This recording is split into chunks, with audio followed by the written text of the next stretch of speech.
안녕하세요. 신현진의 신경안과. 오늘은 갑상선 눈병증에서 활동기 염증을 낮추는 전략에 대해서 말씀을 드려보도록 하겠습니다. 우리가 갑상선 눈병증은 보통 이렇게 액티브 페이지를 거쳐가지고 점점 병이 스태틱 페이지 넘어가면서 안정화됩니다. 그래서 우리가 보통 환자를 치료할 때는 이 스태틱 페이지를 넘어가게끔 도와줘야 되는데요. 우리가 중요한 것은 수술 같은 경우에는 스태틱 페이지 할 수 있기 때문에 이 액티브 페이지에는 염증을 낮춰주는 전략을 써서 환자가 어떤 머슬의 파이브로시스나 이런 것들이 최소화될 수 있도록 도와주는 것이 우리 급성기의 치료 전략인 것 같습니다. 당연히 안정기에 갔으면 우리가 수술을 할 수 있겠죠. 그래서 급성기에는 환자의 어떤 염증을 낮추는 것이 치료 전략인데요. 그다음 그런 방법들은 어떤 것이 있을까요? 처음에 스테로이드가 있을 수 있고요. 두 번째는 레디에이션, 방사선 치료, 그 다음에 테프로투브맙, 그리고 다른 이뮤노 바이올로직스, 다음에 뭐 대표적으로 톡실리즈맙, 리투시맙 이런 것들 잡으시면 되겠습니다. 스테로이드는 우리가 정맥으로 주사 방법이 있고요. 그 다음에 페리아큘라, 눈 주변 주사 방법이 있는데 사실은 전신 주사가 표준이죠. 보통은 500mg을 6번 쓰고 250mg을 또 주당 6번 쓰고 이런 테크닉을 쓰기도 하고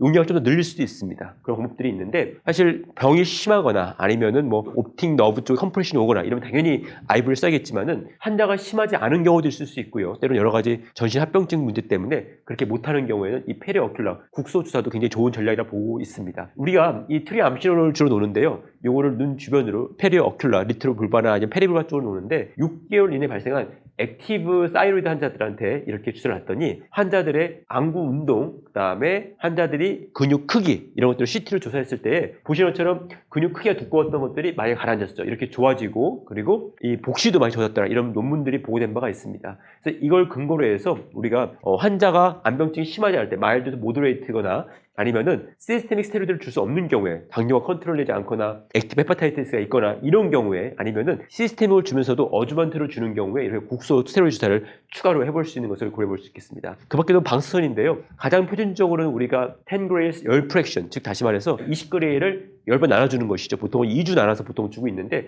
이게 표준이지만 요즘에는 10g를 10번 프랙션으로 해서 더 로우 도즈로 많이 쓰고 있는 추세입니다. 다시 말해서 방사선을 줬을 때 뭐 백내장이나 이런 합병증을 줄이기 위해서 작은 용량을 줄였더니 이것도 역시 20g 못지않게 효과가 있더라 이런 논문이 많이 나오고 있기 때문에 요즘에 이렇게 로우 도즈 방사선도 많이 사용되고 있는 것 같습니다. 이 방사선을 했을 때 마찬가지로 가장 큰 효과는 엔티 인플라메이션 이펙트인데요. 근육에 이 방사선을 쪼여서 이 근육의 염증이 줄기 때문에 이 모틸리티, 근육 움직임이 좋아지고 특히나 이 수직사시가 좋아지는 부분들이 많이 있고요. 이것 때문에 복시도 좋아지고 나중에 예후도 좋더라. 다시 말해서 근육이 그만큼 이 파이브로시스가 더 적기 때문에 나중에 수술한다 하더라도 더 손쉽게 수술을 할 수 있고 또 이런 것들이 RT랑 스테로이드를 같이 했을 때 이렇게 세게 염증 치료를 액티브 페이지 때 강한 염증 치료했을 때 더욱더 그런 효과가 증가되더라 이런 논문들도 보고된 바가 있습니다. 그래서 아까 말씀드리면은 이 방사선자 같은 경우에는 액티브 인플라메이터리 페이지 때 굉장히 도움이 되고요. 그다음에 크로닉 파이브로틱 리스트릭션 다시 말해서 사시가 이 심해지는 것 근육의 파이브로시스가 오면서 리스트릭션 심해지는 것들을 예방하는 데 충분히 도움되는 치료 중에 하나라고 보시면 되겠습니다. 그 밖에 테프로투브맙도 있는데요. 우리가 이것은 이 IGF-1 리셉터 안타고니스트로 해서 아직은 우리나라에 들어오지 않지만 곧 들어올 예정이고요. 식약처 희귀약 포맷을 청구하면 구할 수가 있고 톡실리즈맙이나 리투시맙은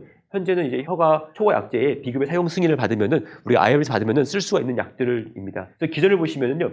테프로푸마는 IGF-1 리셉터, 이제 오비탈 파이브로블라스트에 있는 이 IGF-1 리셉터 작용을 해가지고 요것들을 억제하는 겁니다. 우리가 이 오비탈 파이브로블라스트는 TSH 리셉터 안티바디나 이 IGF-1 안티바디 때 자극을 받으면은 이게 더 분할을 하는데요. 이걸 테프로투마가 억제해주는 역할을 합니다. 억제해주고요. 그 다음에 리투시맙 같은 경우에는 B셀에 있는 CD2N을 억제하는 약물입니다. 그래서 우리가 B셀에서 이 항체 만들어지면 이 항체가 이 오비탈 파이브로블라스트 자극을 해서 여기서 이 근육 이게 다시 이렇게 프로레프레션 되면서 그게 커지는데 리투시맙은 CD2N을 차단하기 때문에 원천적으로 B셀에서 항체를 만드는 걸 막아줍니다. 그런 효과를 가지고 있고요. 그 다음에 톡실리즈맙은 우리가 안티젠 프리엔틴 셀이 T셀을 자극해가지고 T셀에서 분비하는 여러 가지 인터루킨들이 있는데 이런 인터루킨들이 또 오비탈 파이브로시스를 자극하는 하나의 원인 물질입니다. 근데 이 톡실리즘하고는 인터루킨 6를 억제해서 이런 패스웨이를 산화시켜주는 것이죠. 그래서 이런 약물들, 이런 바이오로직스들이 우리 또 염증기에 염증을 조절하는 약물로 쓰일 수가 있겠습니다. 테프로투브맙은 최근 들어서 곽광을 받고 있지만은 이 약물도 우리가 부작용이 있을 수가 있습니다. 대표적으로 이제 약을 썼을 때 머슬의 볼륨도 줄고 오비탈 백 볼륨도 줄고 그래서 안구 돌출도 줄어들고 그 다음에 머슬 볼륨도 줄어들고 사시도 좋아지고 이런 논문들이 있는데 문제는 이 히어링 로스가 온다는 것입니다. 그래서